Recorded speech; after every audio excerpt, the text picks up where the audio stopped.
Hello and welcome to another Sprues and Brews unboxing video, and in today's video we're going to be checking out Dungeon Bowl, the game of subterranean Blood Bowl mayhem. So yes, this is Blood Bowl but in a dungeon, and this is a chunky old box to kick it all off. So really looking forward to unboxing this. I won't lie, I have actually already opened this once because I've been doing the review. I wanted to check out all of its contents before shooting this video. We've got a sneaky peek there at the back of what is contained within this fairly hefty box. So, fans of Blood Bowl, you're going to really enjoy this. If you're not a fan of Blood Bowl, then this could be your entry into the game. Let's open this top bit off. Here we go.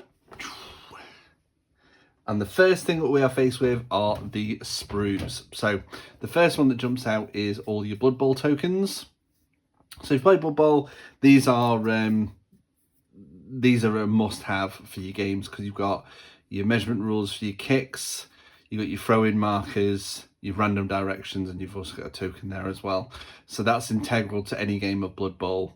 Nothing different from that sprue than the one that comes with the Blood Bowl starter pack. We then have, new to this box, a series of chests which require assembly, and some portals as well.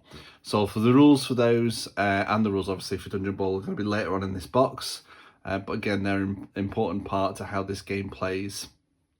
The chests are very cool. I might as well mention it at this point. You get 6 of them. When you start a game of a game of Dungeon Bowl, you don't actually have possession of the ball. Neither of the teams do. They're inside one of the 6 chests randomly. So when you come to open a chest, there's a 1 in 6 chance you get the ball.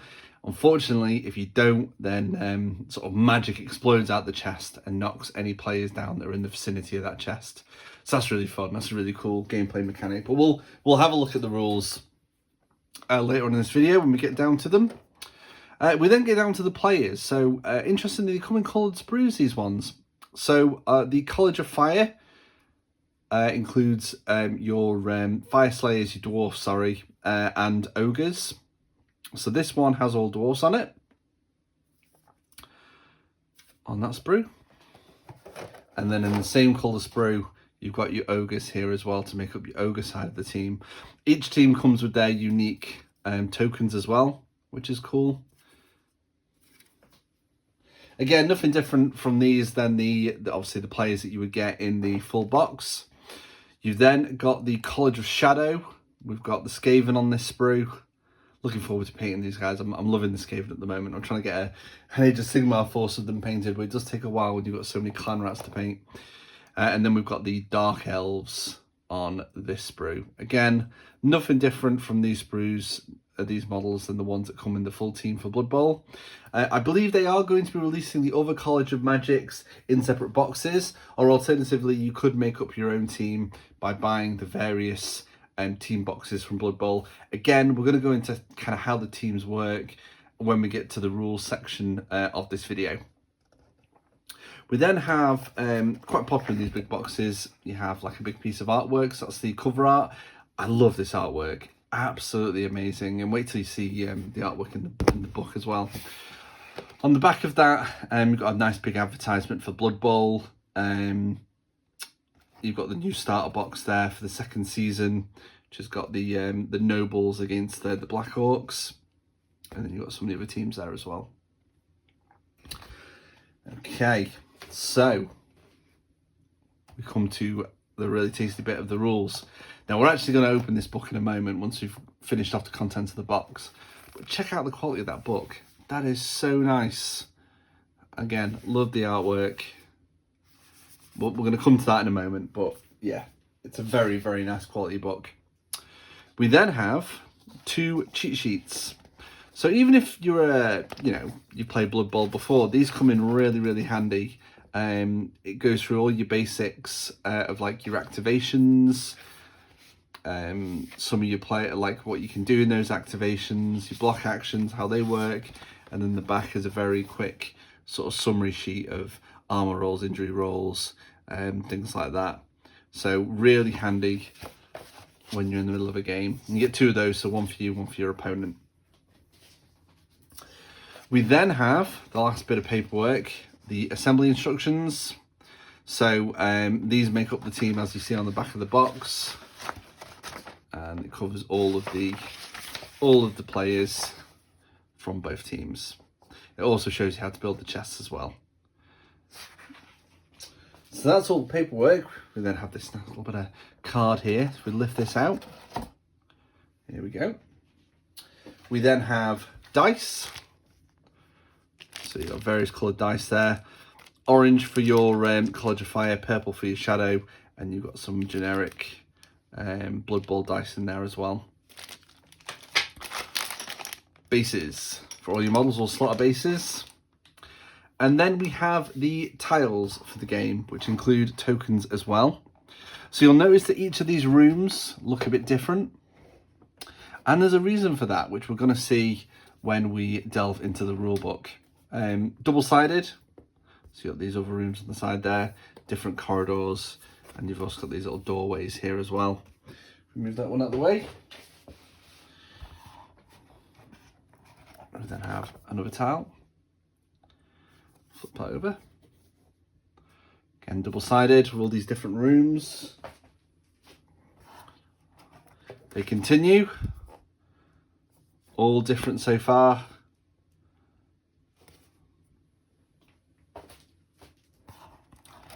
Nearly there. It's very cool. These all punch out to make up your dungeon. And then finally, we've got two slightly different sized tiles here. Again, these have their own rules. We'll go through that as we delve into the rule book. And then you've also got your dugouts as well.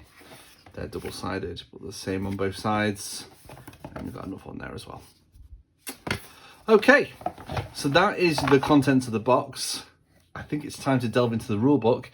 So we're going to take a quick pause and come back with that. So here we are, the official rules for Dungeon Bowl, presented in this lovely hardback book. Really high quality, really loving this.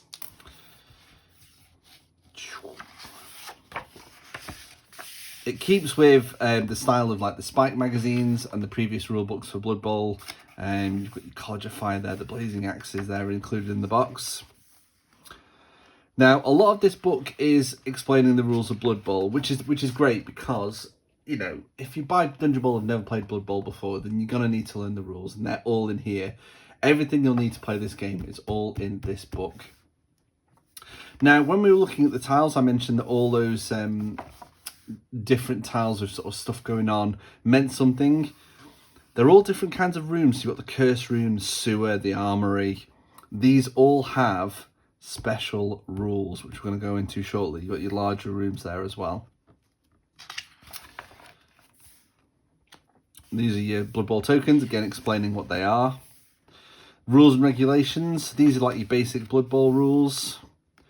These are all based on the second season rules, so it's the sort of tighter, more streamlined Blood Bowl rules than the first edition. Talks about your player statuses, so you know how you sort of position and what happens when you're in each other's zones and stuff. I'm not going to go too much into this because Blood Bowl's quite a sort of, it's not a hard game to play, but you really need to play it with miniatures. And I'm sure there's lots of videos out there which will teach you how to play Blood Bowl. That's not the point of this video. We want to see what is special about Dungeon Bowl. How to read your different character profiles, which we'll come to towards the back of the book. Drafting a Dungeon Bowl team. As far as I can see, this is exactly the same as drafting a Blood Bowl team in a standard game. You have got a team draft list there, which you can photocopy and use. And the back part of that as well, where it shows like you can keep track of all your opponents that you played, any rewards and stuff you've got, and also your leagues as well. It explains about you sort of building your team, your budgets, your player positions, so you know what you're drafting. It's artwork, it's just so good. So good. Rerolls and things like that, team value. Then we get to the setup of how to set up a game of Dungeon Bowl. So it explains how you set up your tiles. You kind of alternate between you and your opponent. Explains how you put down the chests and things like that. All your pre-game sequences and your inducements, because you still do get inducements in this, just like Blood Bowl, which is very cool. These next few pages explain what those special rooms do. So, for example, the Curse Room. If you start an activation within the Curse Room, you may not use any team rerolls or skill or trait that allows you to reroll. So, no rerolls for you if you're in the Curse Room. Alternatively, if you're in the Forgotten Jail, any player that begins their turn within the Forgotten Jail must roll a d6. On a 1 or a 2, the player reduces their magic by 2 until the end of their activation. Kitchen comes with its own little rule there. Any player that begins their activation within the kitchen may perform the throw food special action instead of doing anything else for a turn. And what the throw food action is select an opposition player within 4 squares of this player who can be seen by this player and roll a d6. On a 5+, the opposition player is immediately knocked down because you've just thrown a pie or something. I think the halflings should get like a special rule or something in there. Maybe allow them to throw food on a 3+ or something. But then they like eating food, don't they? So maybe not. Within the sewer, the treasure room, the chaotic idol, that's cool. That can increase your strength on a 6 if you when you roll a d6. The crypt, the dragon younglings lair. Now this is cool. Basically it's a lair of a little baby dragon. On a 5+, you immediately get knocked down. It won't cause a turnover though unless you had possession of the ball. And then you've got the fiery chasm as well. You've got a handy bookmark actually, which keep you placed where you are in the book, especially if you're mid-game. It then explains what I mentioned earlier about chests. So these are deployed, you've got 6 of them deployed around the dungeon. One of them will contain the ball. Very important if you want to score. It shows you how to open said chests. So you can't move over a chest. It's essential. A player that finishes a move action but not as part of a blitz in a square adjacent to a chest and who is not marked when they finish their move action may choose to open the chest. When a player opens a chest, remove the lid of the model to see what is inside. If the chest contains a football, then the player immediately gains possession of the ball and their activation ends immediately. The chest is then removed from play and the square it was in becomes a normal square. Obviously, you've only got a 1 in 6 chance of that. If you roll anything else though, if the chest is empty, the player has to set off one of the magical booby traps put in place by the magistrum prior to the game. The player who opened the chest and all players adjacent to the chest are immediately knocked down. An armor roll is made for each of them. It's quite deadly. After the armor roll has been made for each player, the chest is then removed. So eventually you'll get down to having the chest with the ball. But I really like that. I really like the fact you don't start with the ball. That's really fun. We've then also got some exclusive rules for Dungeon Bowl. So these are in addition to your normal Blood Bowl rules. You've got your portals, which can be placed around your dungeon. These can magically teleport you around the dungeon. You have to be careful though, because you've got stuff like chain reactions. So if you pop out of a portal and land in a square that's already got a player in there, then that's going to cause a chain reaction. Which could end up, sending you back into the portal. You've got magical mishaps, and you've got dugout portals as well. So yeah, that's really cool. And Skaven doing a jump through a portal there. The rules of Dungeon Bowl. So these are basically the same as Blood Bowl. Obviously, with you being in a dungeon, you've not got as much sort of space to run around, but the same rules apply. There's nothing different in there that I am aware of. You can jump over prone or stun players, because obviously you've got less space in Dungeon Bowl than you have on a pitch, so you might not be able to get around them, so you can jump and jump over them. Blitz actions are still in here. You've still got agility tests and stuff picking up your ball. Talking about passing, so throwing the ball, catching the ball, checking your accuracy. You can throw the ball at a wall. That will bounce off it. I think, is that explained there? So when a ball hits a wall, you have to, it's because you don't get throw-ins in Dungeon Ball, obviously. So you'll use the marker that you would use for the throw-ins. You put it against the wall, you roll a d6 and it ricochets off the wall, which is pretty cool. I like that. You can still throw teammates. Here's all the rules for those. and landing, all the rules for blocking, assisting blocks, all from Blood Bowl.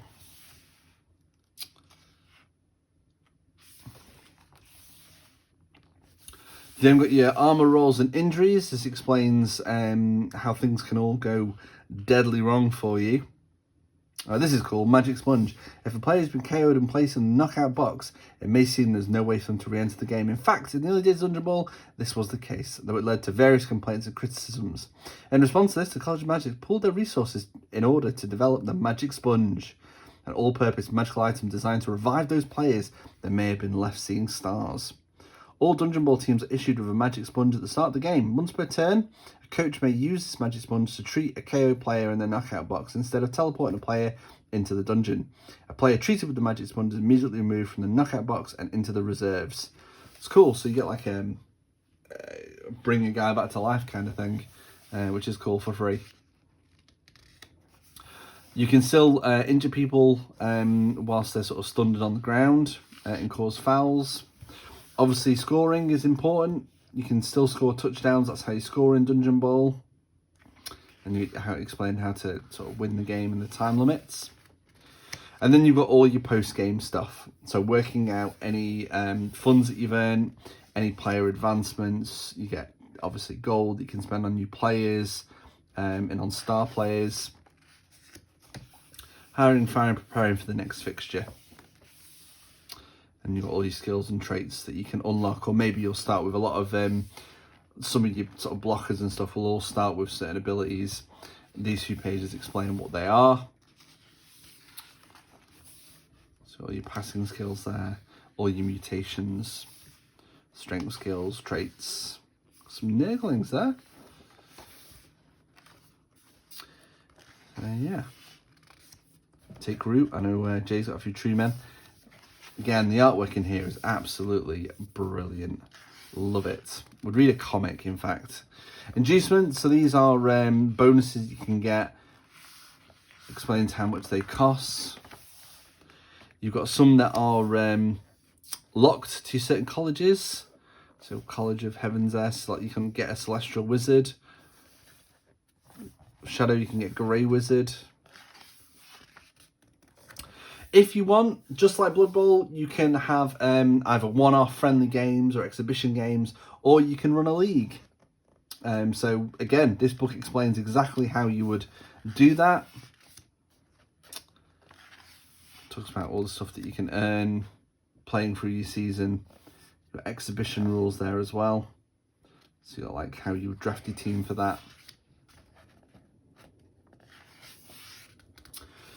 And then finally we get to the team rosters. So this is where you find all your rules for all your different players, and you get to find out, you know, basically who you can choose from to build up your team. So obviously in this box we've got the College of Fire, where we've got ogres and dwarfs. What you can actually get though is you can get some Bloodborne if you wanted, some Khorne players, and add them to your College of Fire. What else we got there? Yeah.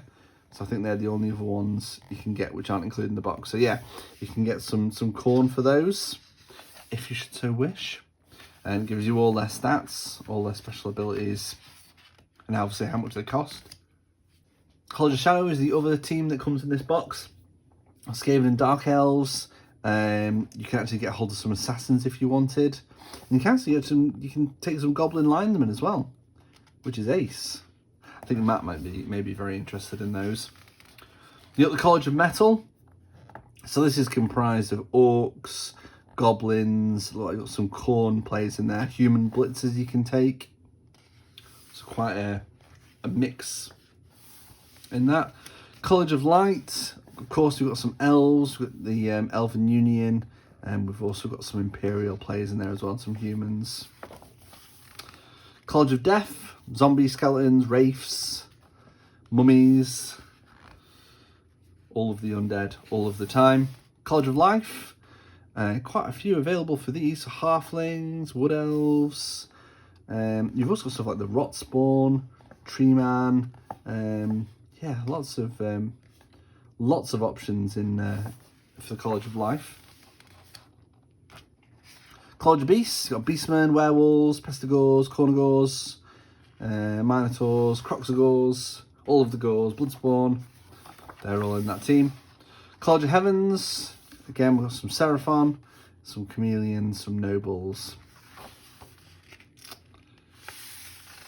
And there we go.